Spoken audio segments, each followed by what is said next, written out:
Hey everyone, welcome to today's episode.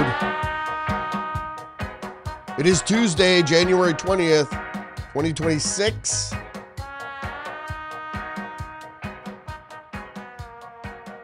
Welcome to the podcast. So today, unfortunately, we're going to have to talk about Don Lemon. I really didn't want to weigh into this. It's a lot like, well, it's a bit like the Greenland situation, which is really a distraction. It's kind of a red herring. And Trump is a master of misdirection. He's getting people to focus on something else to avoid criticizing him on what we're talking about every day here, which seems to be what's happening in Minneapolis and the ICE surge there, the ICE arrests. So Don Lemon, acting as a supposed journalist, went into a church, trespassed with a bunch of anti-ICE protesters. So it disrupted a church service of well-intentioned Christians. Why? Disregard for people's faith. It's just like if it were a mosque, people would have a problem with that, but they don't have a problem with the church. Like I said, you want to protest? I don't have a problem with a protest. Stand out on the public sidewalk, as long as you don't impede people. Go for it with your signs and your bullhorn, but you don't go onto private property and disrupt whatever it is you're trying to disrupt. And this is a thing of the left now because they don't accept the rights of private property. And that's what I'm going to be getting into today. So I think we're going to start with, I'm going to show a clip of what's happening or what happened in this church, the city's church, I guess it is, in Minneapolis. And I'm just going to play a couple segments from this clip here. So before, I just want to try one thing here. Before we get into it, yeah, let's just look at a couple segments of this clip.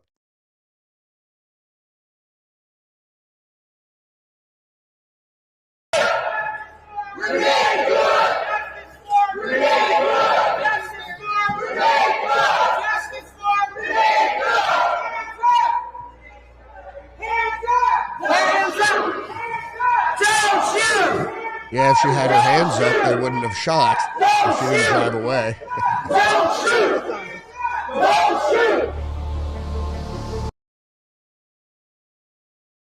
So let's go now to the interview that Don Lemon conducts here with the pastor. To interrupt a public gathering of Christians in worship. But there were folks who will say, I have to take care of my flock. okay, but listen, we live in there's a constitution in the First Amendment to freedom of speech and freedom to assemble and protest. Not on private property. We're here to worship. We're here to worship Jesus because that's the hope of these cities. That's the hope of the world is Jesus Christ. Indeed. So there we saw what amounts of the clip. There was also the bearded guy shouting in people's face, how could you sit here so comfortably and affluent? He's not obviously affluent because an affluent person wouldn't go into somebody's church service and scream at them. He's obviously has a mental problem. If you're affluent and on the left, you do what the movie stars do. And you get up on your podium or you call a news conference or whatever and you complain about this, that, and the other, presumably the right wanting things like private property and the right to be left alone and just succeed. When the government gets out of people's way, that's when we have a better society. So what I want to get into now is I'm going to get into the headlines briefly right now. So why don't we do that and we talk a little bit about the reporting surrounding what's happening with Don Lemon.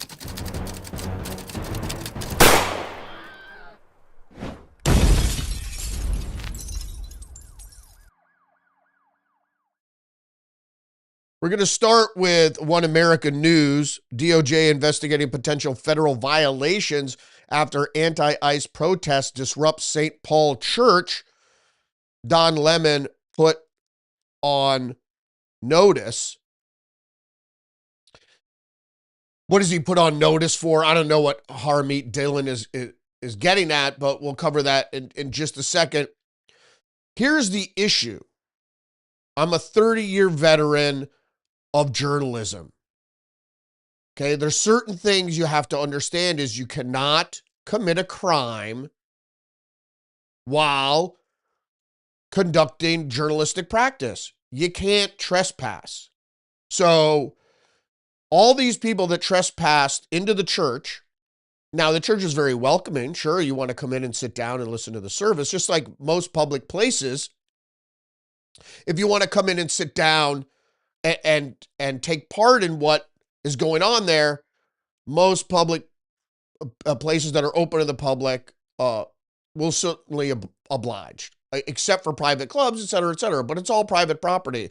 Private property owners, managers, whatever, reserve the right, which means to bar people from entering a said establishment or come onto private property for good reason. They've been disruptive in the past, what have you. That is the legal right. Now, the leftists don't care about private property. They'll go into a restaurant, they'll cause a commotion. The problem is in leftist cities and states, the police won't respond in a timely manner to get rid of the protesters. You can't disrupt. If somebody rents a hall and puts on a speech, a show, even if you don't like the subject matter, that's free speech. You can't come in and disrupt on private property where people have contracted that space, whatever. Because once you contract that space, it really becomes yours in a sense. It's still owned by the property owner, but what have you. You can decide who comes and goes, obviously. Don Lemon knew he was going on private property. He was going to break the law to biasly cover what these anti-ICE folks were doing. And they're communists because they don't believe in rule of law. And they obviously don't believe in the sacred nature of a church, but specifically the private property of a church. Let's get into the story here, though. The Department of Justice has formally placed left-wing independent journalist Don Lemon on notice following his involvement in the disruption of a Sunday worship service at City's Church in St. Paul, Minnesota. Okay, it wasn't in Minneapolis. You're going to have to excuse me there. It was in St. Paul. But the story goes on to say, Assistant Attorney General Harmeet Dillon announced that the Civil Rights Division is investigating whether Lemon's presence and his alleged foreknowledge of the church storming constitutes a violation of the Federal FACE Act and the Ku Klux Klan Act. Now, what is this shit? Well, the FACE Act says, the FACE Act started with abortion clinics. And then it was changed to for places of worship as well, because abortion clinics are actually places of worship for the heathen.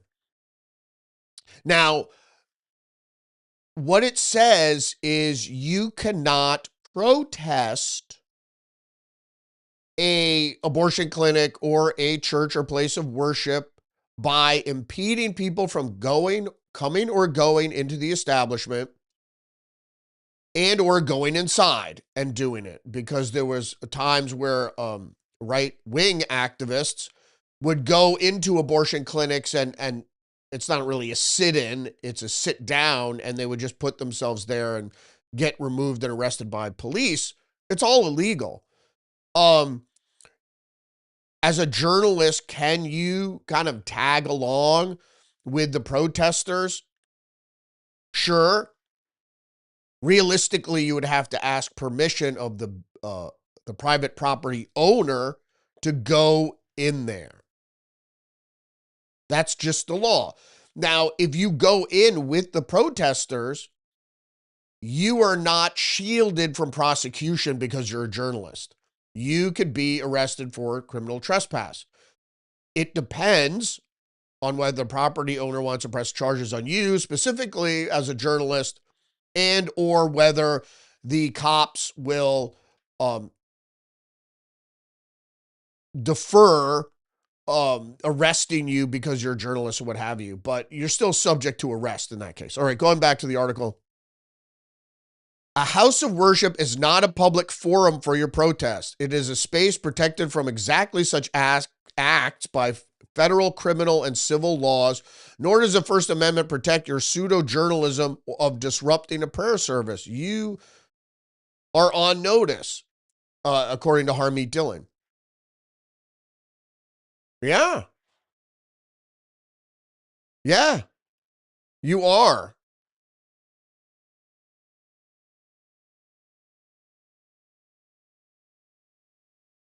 Yeah. I thought I had something else here I wanted to. No, that was another. Yeah.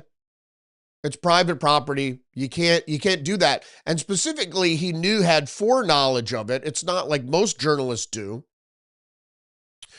Right? You show up, you get a call, and you show up at the scene, and you do whatever you can within the bounds of the law to get the story. Right? Going on private property sometimes is a little dicey, as I just mentioned. But he had foreknowledge of criminal trespass, didn't report it to police, and actually trespassed himself, not to mention harassing people within on private property. You can't storm onto private property and stick your microphone in people's faces.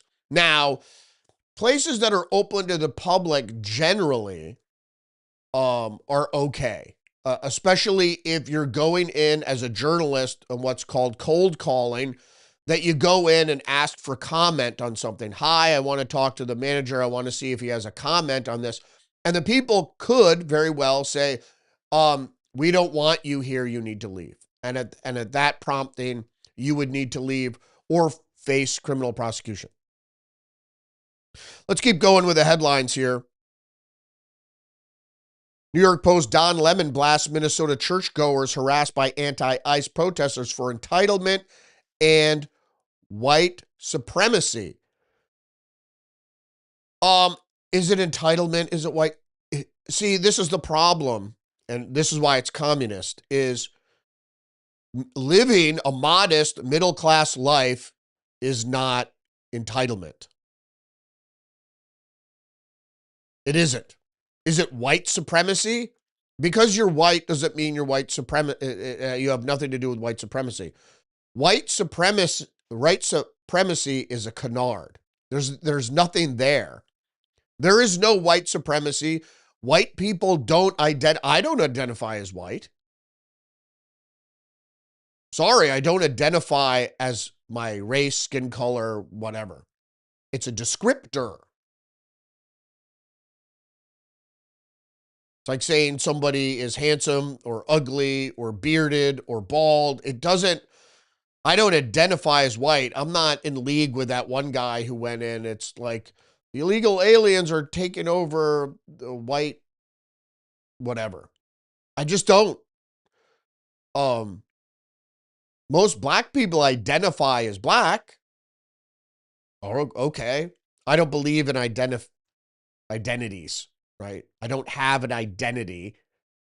I'm a human being that exists on this earth, and that's about it. People always ask me, what do you do? You know, and I don't go into my profession. I go, what do you mean, what do? I do a lot of different things. I don't have the need to identify as something, as to belong. You know, I belong to the human race, you know. I guess if I would have an identity, it would be an American, because that's my nationality. I have a United States passport. I'm an American.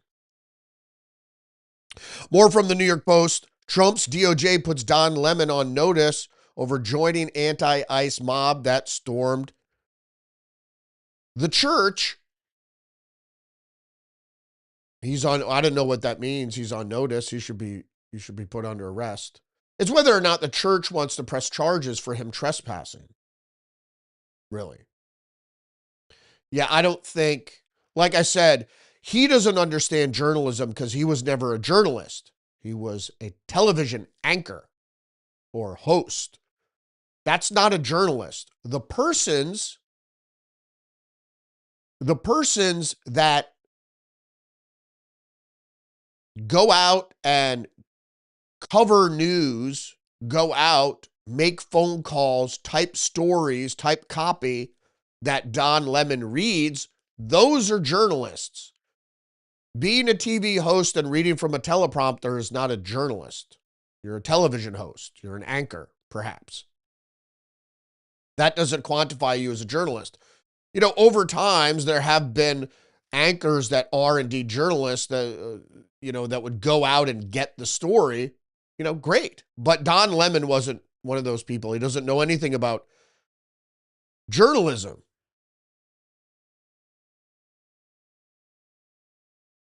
I have to move one story here.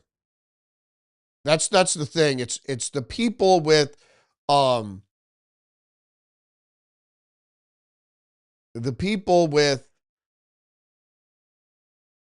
have to just move this one story. The people with that go out and cover news, those are journalists. If you're a reporter, are you a journalist? I guess you have to write your own copy for the most part, right? That you read on air. Those could be journalists, but Donald Trump, Don Lemon doesn't know anything about journalism because of the type of questions he asked, including his misunderstanding of the Constitution. He asks the priest or the minister at that church, doesn't the Constitution, the First Amendment rights to protest, to free speech, not on private property? Right? Is it someone's right to come into your front yard or your backyard for that matter, or maybe stand in your living room and yell at you about something they suspect you of doing? No. You can gather in public as long as you're not a nuisance and not impeding people's travel. You can protest. And I know people think, oh, that's so authoritarian. It's not really. It's not really at all. I don't think so. You have the right to protest because your right to protest is about a redress of grievance. Look up the word redress, right? That's what you're allowed to do. Redress, grievance. There's no direct action in there. You don't get to spray paint buildings. You don't get to impede people's travel. You don't get to storm onto private property. You don't get to go into a restaurant and shout at someone down while they're having a meal. Redress of grievance. All right, let's move on. Fox News Minnesota AG Keith Ellison denies Don Lemon anti-ICE protesters violated FACE Act as DOJ mulls charges. Justice Department official put the ex-CNN host on notice for his role in Sunday's chaos. I wanted to also go back to the KKK law, which talks about harassment. You're not allowed to harass people for their beliefs, whatever they may believe, right? And so that's why they invoked the KKK Act that was brought about when, after the Civil War, the southern states were harassing black people for A, wanting to vote, or B, worshiping, or whatever it is they were doing. It's an anti-harassment law. And this isn't a protest, like I said. Really, you should get a permit to march on Washington because it is federal law enforcement, and march on Washington and demand your grievance be addressed. That's what you do. You don't interfere with law enforcement while they're conducting criminal apprehension arrests. I just don't understand. I just don't understand. All right, the FACE Act makes it a federal crime with potentially steep fines and jail time to use or threaten to use force to injure, intimidate, or interfere with a person seeking reproductive health services or with a person lawfully trying to exercise the First Amendment right of religious freedom at a place of religious worship. That was added in later, of course. It also prohibits intentional property damage to a facility providing reproductive health services or a place of religious worship. The Ku Klux Klan Act makes it a federal crime for individuals to deny citizens of their civil rights. Right, just expressing themselves, trying to vote, what have you.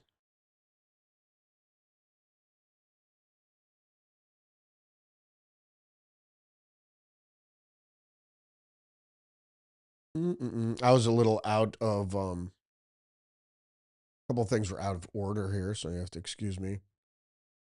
So even further breaking news is we have Don Lemon go on I forget that podcast. What is it called? In any case, Don Lemon, far-left podcaster, called Nicki Minaj white nationalist for calling for ex-CNN host to be jailed. Their base is full of racist, bigoted homophobes like Nicki Minaj. And if you know anything, Nicki Minaj just recently got national attention when she joined MAGA over what was happening to the Nigerian Christians and Trump's stance on whether or not the U.S. should intervene in Nigeria over the targeting of Christians by Muslim extremists and allowing it to happen by the government. So let's get into the story here. Left-wing podcaster Jennifer Welsh claimed on Monday that Trinidadian-born rapper Nicki Minaj is a racist, bigoted homophobe and aligns herself with a white nationalist form of Christianity after Minaj called the former CNN host Don Lemon to be arrested in the wake of him being seen alongside anti-ICE agitators who stormed a church in St. Paul, Minnesota. Lemon said he was singled out as a gay black man in America because it plays into their base, and their base is full of racist, bigoted homophobes like Nicki Minaj. I wish they would have had I forget constantly. I don't remember things I don't really want to remember, but I should have remember that podcast. That's it. That's it. That's all in, or something like that. In any case, the podcast, if you've ever seen it, is a couple of stupid, awful women, meaning affluent, white, urban, female liberals, right? Yeah, awful. And they are awful because they don't know anything. And they're just, like a lot of people on the left, they just spit what they feel, you know? It's my truth. Let's see if I can. Yeah, and I wanted to get into some of this other parts of the article, and if they mentioned no, they don't mention the podcast itself, but they go in this thing about equating Nicki Minaj with that song WAP for Wet Ass Pussy that was done by rapper Cardi B and fellow rapper Megan Thee Stallion, not Nicki Minaj. So they don't even really know what they're talking about at all. And that includes what Don Lemon's knowledge of the Constitution, which he doesn't know. He doesn't know what the law is. If you're a working journalist and you're out on the street, you have to know what the law is. So you yourself don't violate the law and end up in jail. And I said this many times before. So you go to jail for whatever, doing your job. Okay, that's not a big deal. But the problem is if you get put under arrest, you don't get to do your job. You're sitting in the back of a police car when the story is unfolding. And it's not like they leave you with your phone so you could text or whatever. You're literally taken out of the story. Federalist is reporting, like Don Lemon, our entire corporate press is literally just doing far left activism. Indeed, the corporate media apparatus proves time and time again that it is merely a communication arm of the left. This is without a doubt. The problem is the proof is in the pudding. So there used to be a time when I first got into journalism, which was an admirable career because you don't get paid shit and you got to work really hard. That the whole, to get to the truth, which I always said is somewhere in between 2 points of view, is to find out what that is by exploring those 2 points of view, the 2 opposing points of view. And you find where the truth is. That's the great thing about journalism. But today it's not journalism, it's propaganda. In the sense is they're trying to weave a narrative that forwards an agenda. That's not journalism, right? Journalism is trying to find the truth. And that's why I got into journalism in the first place. Because there was a time where that's what journalism did. It found the truth despite bias. In any case, story goes on to say it was a spontaneous operation, as Lemon explained during a live stream. According to Lemon, the agitators, reportedly led by Nikema Armstrong, Dante Wright, and others, had planned what they called an Operation Pull-Up before the church invasion. Lemon live streamed a monologue previewing what was to come. These activists surprise people, catch them off guard, and hold them to account, whatever that means. And so that's what we're doing here. And then and he puts himself in with a group. That's what we're doing here. And then after that, and we do this operation. You'll see it live. And these operations are surprise operations. Again, I can't tell you where they're going. These are resistance protesters are planning an operation, and we're going to follow them on. That's not journalism. That's foreknowledge of an illegal act that you didn't tell police about. And I'm not saying you have to tell police about, but that you pretty much gave it up right there when you reported before the thing that you knew about it. So you're implicating yourself. So if you're a real journalist and you know about something supposed to happen, you don't tell police because you're going to say, oh, I didn't know. And just show up there like CNN did for Roger Stone's arrest. Don Lemon is an idiot. He doesn't know anything about journalism. Like I said, he was just a pretty boy that is a DEI hire that sat on a set and read a teleprompter. That's not a journalist. And I'm not saying that people that don't do that give journalism value. Somebody's got to present the news. But you're not really a journalist. A journalist is reporting, and the fact is that you go and witness things and experience things and talk to people and write it all down and then regurgitate it, in the best factual way you can. And you have to attribute sources and and you can't have one sources either. You have to, confirm everything with other sources. Once you attribute, you have to corroborate. Okay, moving on. Post-millennial, Minnesota Nurses Union tells members to participate in economic blackout to demand ICE out of Minnesota. I don't know how this is relating to nursing. The union stressed, however, only to attend if they're not scheduled to work. So I don't know how that's an economic blackout. It's just weird that why does a union see how it's a conspiracy that all disparate aspects of society that believe similarly or oppose similarly to something get together to forward an agenda. Minnesota Nurses Association has encouraged its members to take part in a statewide economic blackout on January 23rd to protest ICE in Minnesota. Why? What does nursing have to do with ICE? Nothing. The union's message circulated The story goes on to say the union's message circulated to members this week. The Minnesota Nurses Association is encouraging members to participate in a day of action. It has nothing to do with labor, and this is what worries me. It has nothing to do with labor, right? This has to do with immigration. Doesn't have anything to do with labor. It has to do with illicit labor. It has nothing to do with labor in the terms of organized labor. It's not affecting the membership in any way. Maybe. So does the union have illegals that are members? That poses a quandary right there. So here is the issue.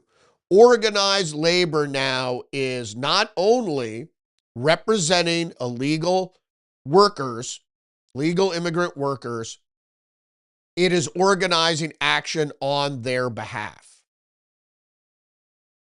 There's so many things wrong with that. I don't even want to get into. So the day of action, including economic blackout and the 2 p.m. rally, as a visible show of solidarity with immigrant communities, illegal immigrant communities, not immigrant communities, workers, and there you go, and families impacted by ICE activity. The day of action has been dubbed ICE out of Minnesota, a day of truth and freedom. And it's actually a day of lie, a day of deceit, and of slavery. Because not chattel slavery of the 19th century, I mean modern day slavery that's going to come under authoritarian socialist state. When you get all your individual freedoms taken away, that's what it's going to be. So they don't even know what they're advocating for. And the problem is immigrant communities. This is something, and again, it's not just news media, but all organizations calling immigrant communities. So they fail, including mainstream media, they fail to distinguish immigrants from illegal immigrants or illegal aliens. There's a difference. Okay. Everybody that is opposed to illegal immigration knows the difference. But they want to conflate the two because then they could hook it up with white supremacy and say, well, you just don't like immigrants because, you're afraid of the other foreigners, you're a xenophobe, whatever. But that's not true. People just don't want people coming here illegally and driving down wages, particularly. Taking wages, driving down wages, driving up housing costs. Washington Times, ICE's new policy limiting congressional oversight visits survive a court challenge. So there's a victory right there. You remember when these people were actually arrested, I think it was the mayor of Newark and a congressperson from New Jersey tried to force their way into an ICE facility. Okay, you can't do that. It's a secure law enforcement facility, and you are a representative, or government representative of the people, right? But that doesn't mean anything, because if the people can't go in there and look, you can't go in there and look.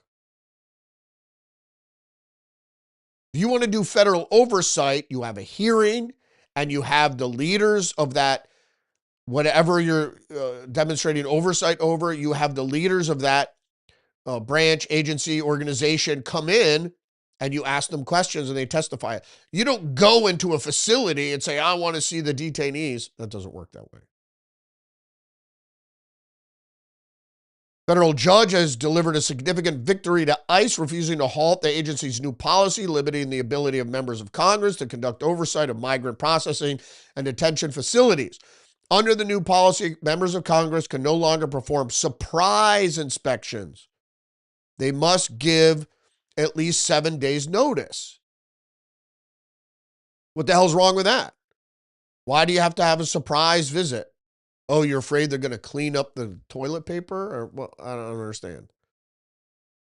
Judge Gia Cobb, a Biden appointee, who had shot down an earlier version, said the new policy survives legal scrutiny because it was promulgated using special funds from last summer's budget bill. Whatever. Don't care. Unfortunately, if you're in the country illegally, your rights aren't as robust as somebody who may be a citizen here legally. One American News, Nome, over 10,000 illegal immigrants arrested in Minneapolis. I don't care. Well, I do care at the amount. I mean, they're doing their job, and that's important. And as we saw yesterday, even one of the ICE officers is like, you were interfering with the arrest of a child sex predator. And he goes, it doesn't make any sense. It's ridiculous. But that's what, see, the thing is with communism, they take the disaffected, they pool them all together, and they say rally for the disaffected, even if they're criminals or whatever. What about the people who aren't disaffected? What about the people that made something of their lives, that built wealth over time, that have private property, that have a nest egg? What about those people? Those people don't get consideration? No, it's only the fucking losers. That's what bothers me about that, is that there are people, even of meager means, that struggle for 30 years to pay off their house, which is the main way people obtain wealth. No. We got to take that away. Private property, it's bad. But these people, the middle class, lower middle class people, but they got a few $100,000 tied up in their house, of wealth. No. We have to defend the arrest of people who are here illegally and then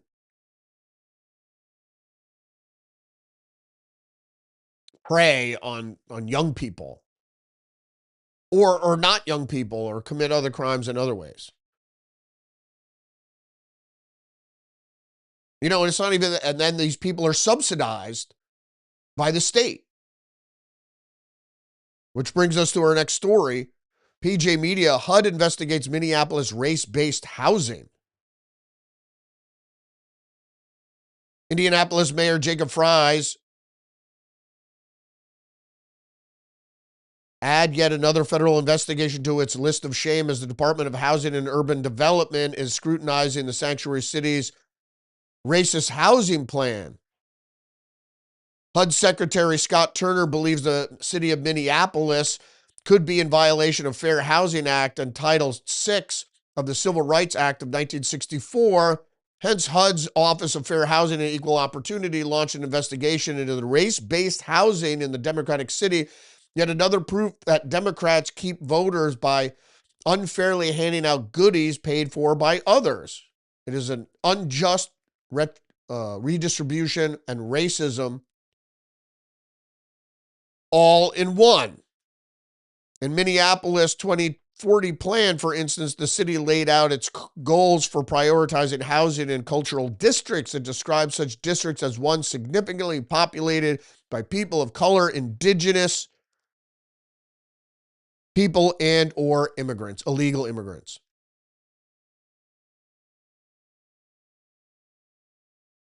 Whoops.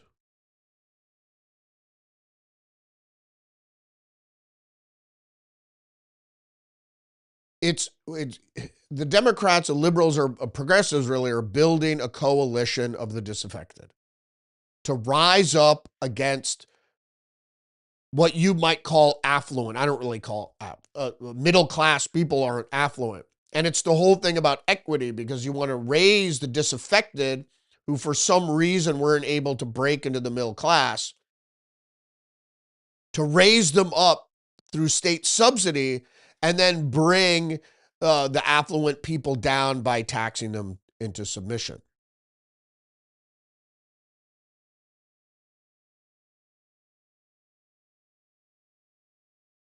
Next article up here is Postmillennial. 8 states spent about $1.8 billion from Medicaid on illegal immigrants, says Mehmet Oz. If states use their own money to do it, there needs to be a clear paper trail proving that federal dollars are not used for those services. Because states have the right to, if you want to do that, you could certainly vote to do that. Leave it up to the states. It's a federated system. I don't have a problem with that. But I don't want to live in a state where my tax dollars go to pay people that shouldn't even be here. And it has nothing to do with race. I just, if you want to speed up the way people can arrive here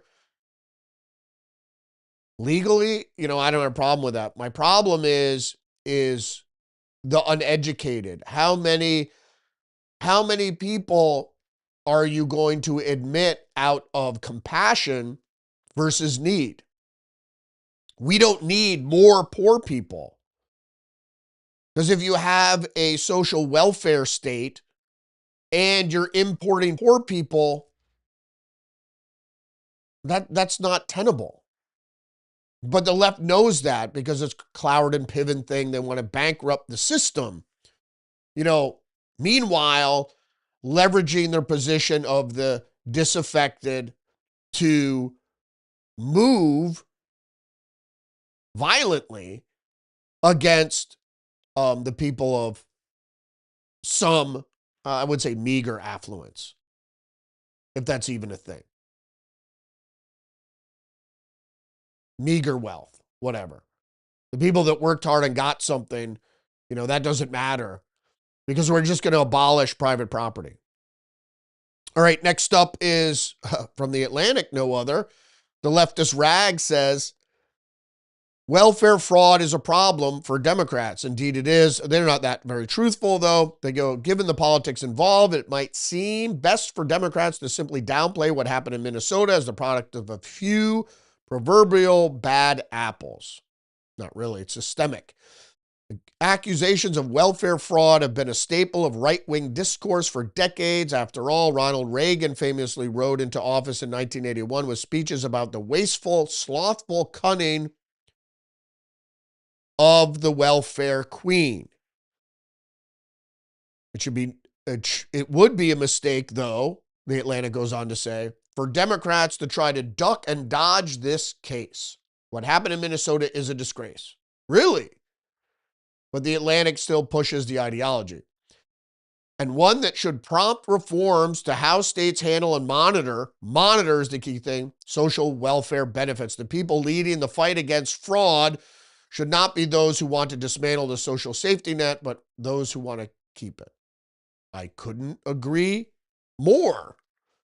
But they don't, because they know, like I said many times before, increase the velocity of money, state spending, and I mean state as nation state as much as I do the lesser states, because then they stick their hand in there in that velocity, that stream of cash, and they take some out for themselves and then allow other grifters to take part. They tell them how to do it, how to apply for the scam, and et cetera, et cetera.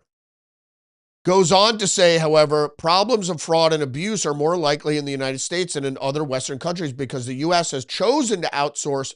Of course, The Atlantic says, outsource to private businesses and nonprofits, social services such as healthcare, childcare, food banks, and help for the disabled versus having the state to do it directly. Yeah, to me, it's 6 of one, half dozen of the other. NGOs are just as bad as having an agency to do it. I'm not going to digress into that right now at all. The problem is if you give away money, which is what the state does in welfare, you're giving away money. There's no meaningful prerequisite and certainly no meaningful oversight. If you're giving away money, ne'er-do-wells and criminals will figure out a way to get their hands on it.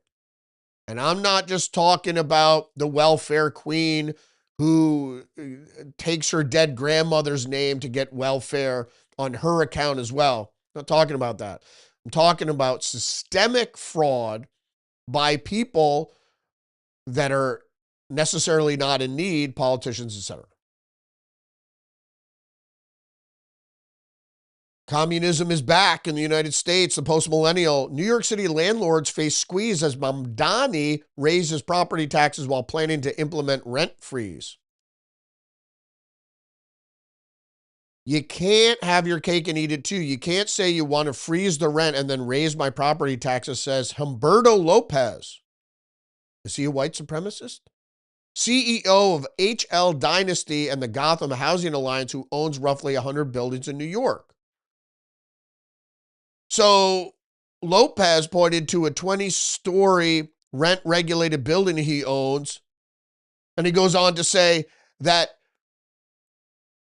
there's no way I can maintain the quality of the complex if you freeze the rent, because he already owns a regulated rent place, and then you raise the taxes. So you can't keep the quality of the place up. Because as I know, I'm on a condo board, is it costs money to maintain. Plus, you got to make money, or what's the point in doing it? So what they're really doing is forcing the sale of apartment buildings. And Mamdani put in the law that you can only sell to NGOs, nonprofits have first dibs on the sale. And the sale will probably be subsidized by the city. So they'll purchase the building. And then again, here we go, we're going to end up with tenements again. Because the problem is you have getting affordable housing is one thing, maintaining is a completely other thing. As you've known. And when you give people things, if you give them handouts, they don't respect it. Seriously. And it's not, is housing a right? I guess. I think the idea of subsidized housing and not concentrating the indigent into housing all in one spot, I don't think that's a good idea. I think regulating housing so some of the units in a regular apartment building have to be subsidized rent, Section 8, reduced cost housing, etc. I think that model's good. That way you disperse low-income folks into the diversity of middle class and upper income folks. That way you don't have the concentration of lower income and then you have a problem with crime, et cetera, et cetera. All right. Just a news, SCOTUS to hear Second Amendment case Tuesday involving concealed carry. Now here we're talking about, just like the last story, we're talking about private property. The more you create laws to sanction private property, you're eroding the private property rights. If you're telling landlords they have to freeze the rent, and then you're raising taxes on them, and you squeeze them out, you're manipulating them out of the market, what you're doing is you're fucking with their private property rights. And that's been going on all over the country. And it goes on with this story also. And it applies to the church that Don Lemon invaded. That's private property. If you own a building, it's private property. But they're forcing this guy, Humberto Lopez, to sell. It's just ridiculous. In any case, there's more private property regarding this story. SCOTUS to hear Second Amendment case Tuesday involving concealed carry. This is in Hawaii. The U.S. Supreme Court will hear oral arguments on Tuesday in a case over whether states can prevent concealed carry holders on private property that is open to the public. Wolford versus Lopez challenges a Hawaii law that prevents concealed carry permit holders from bringing handguns to beaches, bars, and restaurants that serve alcohol and gas stations without owner's permission. And what I'm getting to here is the issue with private property. Now, in most states, and the way private property rule goes is you could put a sign in the window and says no firearms. But what the Hawaii law does is say you don't need to do that. We're just saying that places that aren't even closed establishment, like beaches, you can't bring a handgun to the beach. That's just being open in public, that you definitely should be able to carry, concealed carry. What's the point of concealed carry if you can't carry in public? And places that don't forbid firearms. And like I said, you reserve the right as a property owner. If you have a bar or something and you don't want people to bring in firearms, you could make it posted and you could say no firearms allowed, and you could be frisked by security and whatever, or have a metal detector. Not saying you can't do that, but the Hawaii law goes too far and says basically you can't carry anywhere in public. I don't understand that at all. That's the whole point of concealed carry, is that you can carry a firearm to protect yourself. Especially as I get older, I'm more worried about, gangs of young people, wanting to rob me or beat me up or whatever. Who knows? It's not like, and even if you're physically fit, are you going to fight off 18 people or a crowd of 100 or whatever? In any case, the story goes on to say there is no comparable historical or even modern day tradition of allowing the government to create a no carry default rule for private property open to the public. That is true. And of course, also it goes on to say these bans are applicable to hundreds of thousands of acres of public land throughout Hawaii, even though the state allows hunting with firearms in many areas of these parks and forests. You see how ridiculous that is? So you can go there with a weapon, a rifle to hunt, but you can't walk in there with a handgun, a concealed handgun. Property owners in Hawaii could assume that unless they made express arrangements to the contrary, a sign, firearms would not be, or allow it, firearms would not be carried onto the property, even if it was open to the public. It's ridiculous. It's infringing on the Constitution, and there's a reason that you're allowed to protect yourself and your property, because this is a country of private property, including yourself. Also went on to write, the founders recognize a property owner's right to exclude, and that's what it means about a sign. So as a private property owner, you could say no guns allowed. Check your gun at the door. Moving on to the next story here from Fox News. Man stabbed, officer assaulted as fight breaks out. After MLK Day parade in Los Angeles, Mayor Karen Bass says the city has zero tolerance for violence.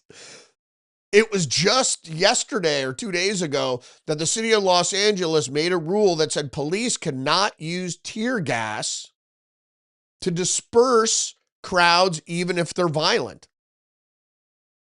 So the story goes on to say, because of course the police couldn't use tear gas, a fight broke out after a Los Angeles parade honoring Martin Luther King Jr., leading to alleged stabbing as a police officer was also assaulted near a brawl.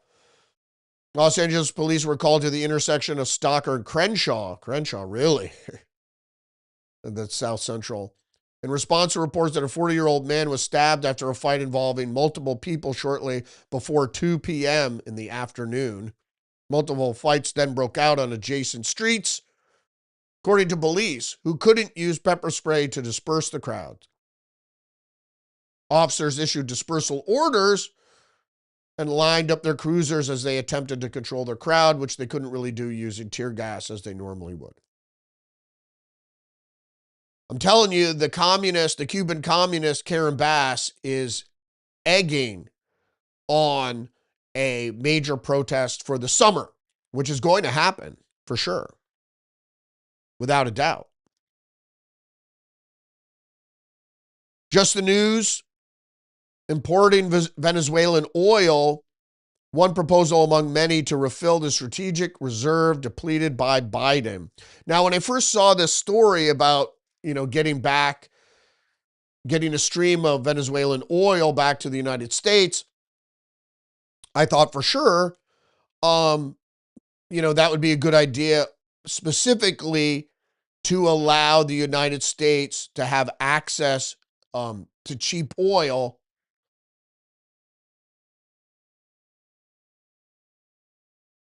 to replenish the strategic oil reserve that Biden sold off to China, so he could keep down gasoline prices as we approach the election.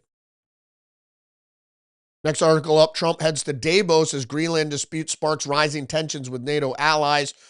Trump is poised to enter Switzerland in the middle of heightened tensions between the U.S. and European allies. Trump previously attended the World Economic Forum in Davos, Switzerland, twice during his first term, according to the State Department's records.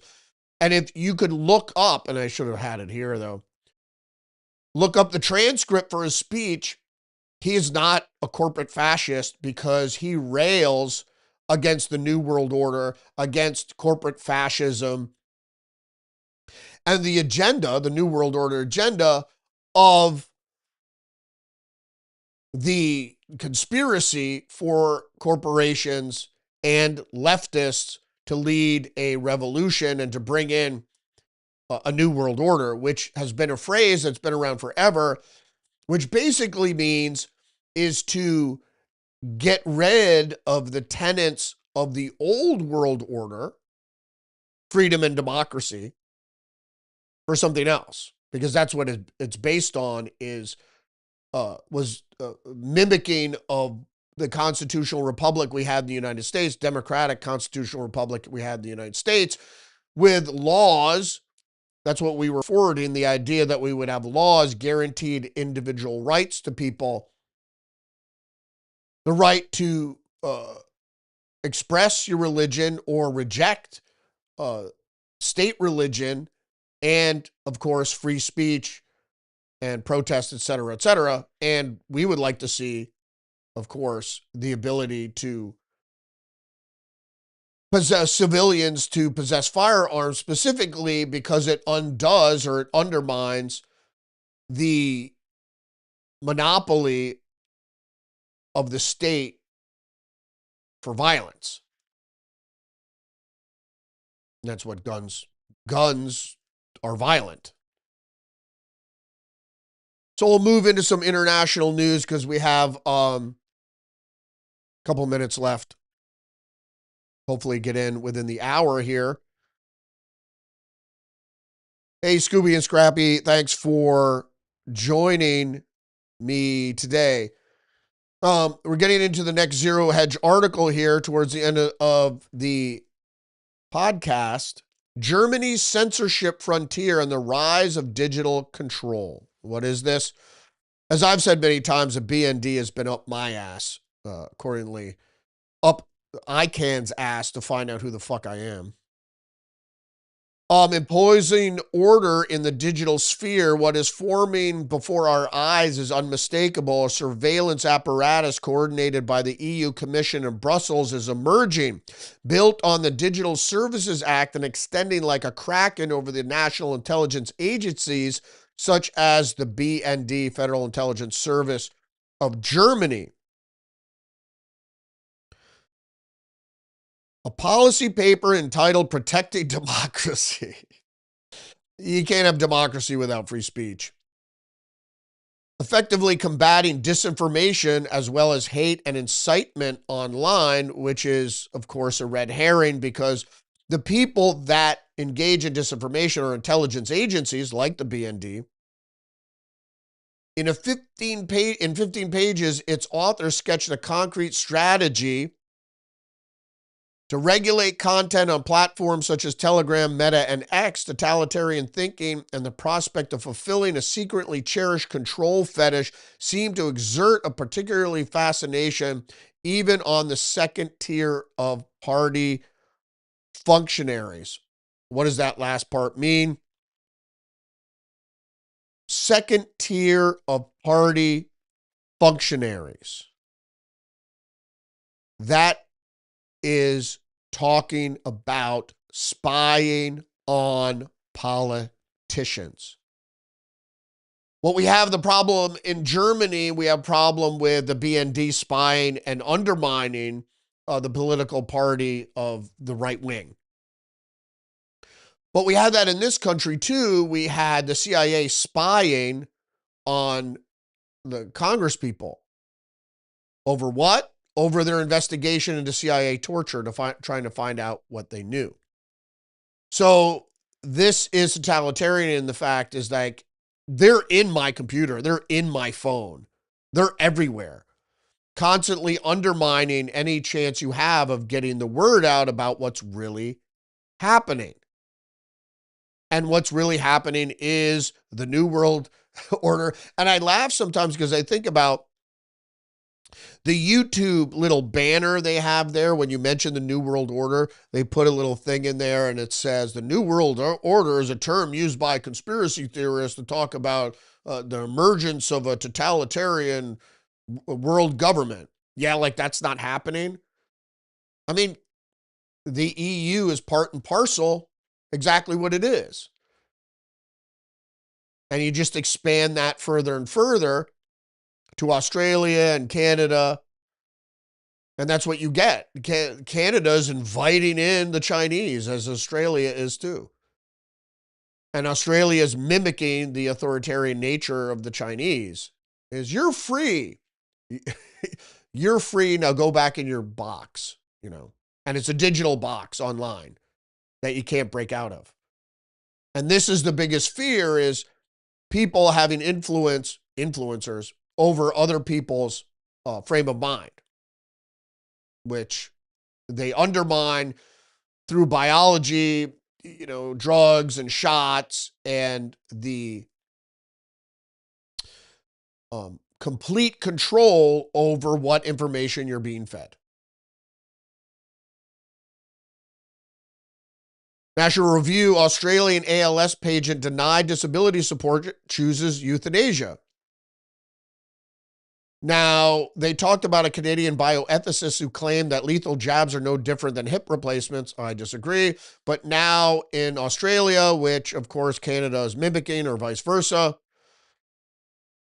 they denied this guy basic care because his caregiver is his wife and he has ALS, so he's deteriorating. And his wife is becoming older and has trouble caring for him. So they're denying him social services in an effort to force him into euthanasia. And I'm telling you, that's what's coming. It's already in Canada with their MAID program. It's coming as part of the New World Order.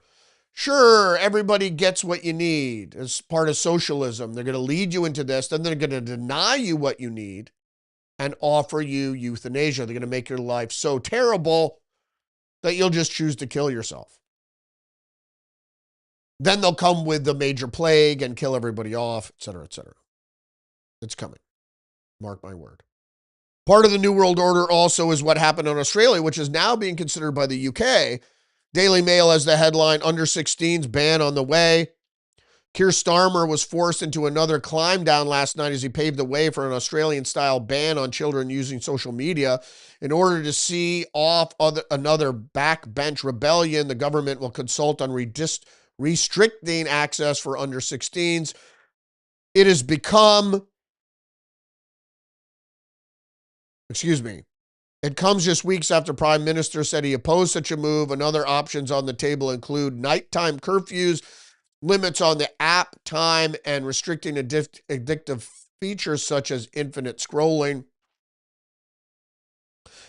And there's more.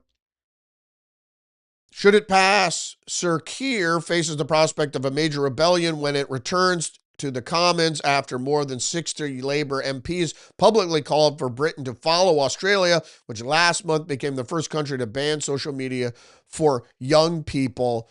And no matter what you may say about how social media is destructive for young people, it's all done on purpose. So they put this mind control device in front of your kids. It controls their mind. Then you notice it controls their mind. And then when the state comes to censor, you're like, that's okay because what the state allowed in the first place controlled my kid's mind. And now, so I'm on board with censoring. This is just a baby step towards censoring worldwide. Is because with a social credit score, it's going to become, oh, you made a violation, you're banned. So first of all, banning social media shouldn't be something that the state does. It should be something that parents do. It's the same thing that you don't allow your children to drink, not because it's against the law, because it's bad for them, or smoke pot or smoke or whatever, or engage in other things that might be harmful for them but may be legal. This is ridiculous. Parents should, first of all, if you get your kid a phone, you should be the administrator of that phone, which means you decide what apps go on that phone, et cetera, et cetera. You know, if you want your kids to have an account, social media account on the home computer, you can let them have it. But the problem is laissez-faire has its place, but not with children who are not adults. So, and I'm not saying that kids shouldn't have access. Maybe they should, but parents should take more interest into their kids. You know, parents are it's like not helicopter mom, but then the over permissive parents. It's just ridiculous. The whole thing is ridiculous. I don't believe in restricting anybody. I'm a libertarian, but I believe in education. And you can't have education if you don't have free speech, if you can't have people allowing people to go on social media or wherever and provide a difference of opinion. It's not a thorny issue. It just shouldn't be done by the state. Zero Hedge UBS, will there be Chinese EVs in America? I hope not. President Trump says they should if they want to build plants and hire our people. That's great. Let China come in. Let Japan come in. But they don't want to do that. They don't want to be restricted by that. They want to build their plant somewhere else. Because, mind you, if they have plants here in the United States, also we could be a little more, there could be a little more oversight of what kind of surveillance technology they're putting in these cars. I don't believe we should have Chinese anything in the United States. TikTok, what have you. Chinese people's daily online AI-powered robocops take up traffic duties in Chinese cities. Should they come here? Donning a police uniform, a reflective vest, and a white cap, the robot officer identified the badge number, intelligent police robot R001 for your safety. Please ride bicycles in non-motorized lane, called the voice of the robot. Also, the Daily Mail had this article. Equipped with high-definition cameras and intelligent voice broadcasting system, the robot used advanced algorithms to automatically detect traffic violations by pedestrians and non-motorized vehicles and deliver on-the-spot warnings. Beyond fixed post duties, the robot is fully mobile, able to autonomously travel designated locations on command. Like I said, humanoid robots are here. It wouldn't take long after the advent of AI. Washington Post, Trump jabs European leaders over Greenland at Davos becoming an emergency summit. Oh, I had this already. Is that all? I think that's it.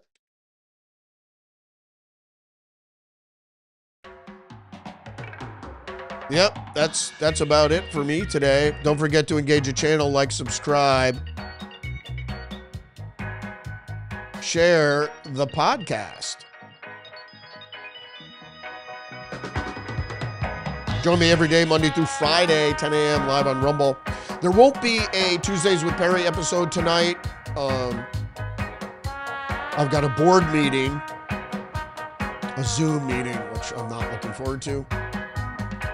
But also join me on social media. Get Our Minds, Facebook, X, Substack, True Social. Thanks for joining me today. I appreciate you. Don't forget you're under attack biologically and psychologically. Every effing day, make sure your POV is tempered with all different types of media, so you don't become a lefty loony. Don't drink the blue Kool-Aid. All right, I appreciate you. I'll see you tomorrow. Respect.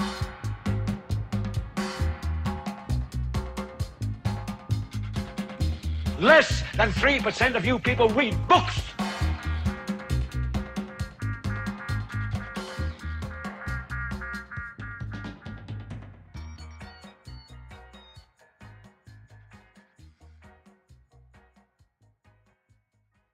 This is all a conspiracy. Don't you know that it's a conspiracy there?